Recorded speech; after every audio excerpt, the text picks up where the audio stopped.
Hi అండి. జొన్న ఇడ్లీని ఎలా తయారు చేయాలో చూసే ముందు ఇది వినండి. షుగర్ ఉన్న వాళ్ళకి నార్మల్ ఇడ్లీస్ వల్ల షుగర్ స్పైక్ ఫాస్ట్గా అవుతుంది. కానీ జొన్న ఇడ్లీ వల్ల షుగర్ స్పైక్ ఫాస్ట్గా అవ్వదు.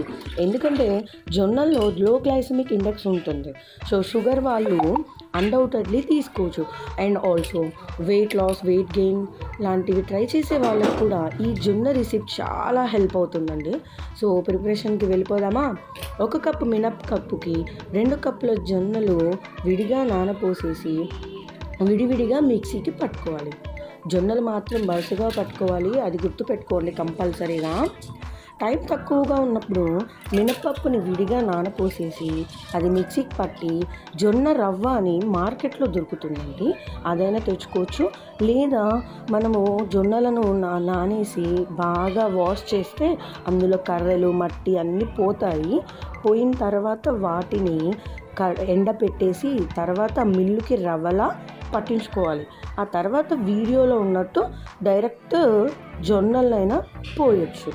జొన్నలైనా పోసి ఇలా వీడియోలో ఉన్నట్టు బ్యాటర్లోకి రవ్వని బరుసులుగా పట్టుకొని బ్యాటర్లో కలపవచ్చు. లేదా డైరెక్ట్గా దొరికే జొన్న రవ్వని తీసుకొని ఇడ్లీ బ్యాటర్లో కలపవచ్చు. ఏ విధంగా చేసినా ఇడ్లీలు మాత్రం మృదువుగా బాగుంటాయండి. ఇలా ఈ బ్యాటర్ ఈ కన్సిస్టెన్సీలో ఉంటే సరిపోతుంది. నెక్స్ట్ ఇడ్లీ ఎలా ఉందో చూద్దామా నెక్స్ట్ షాట్లో. Thank you for watching.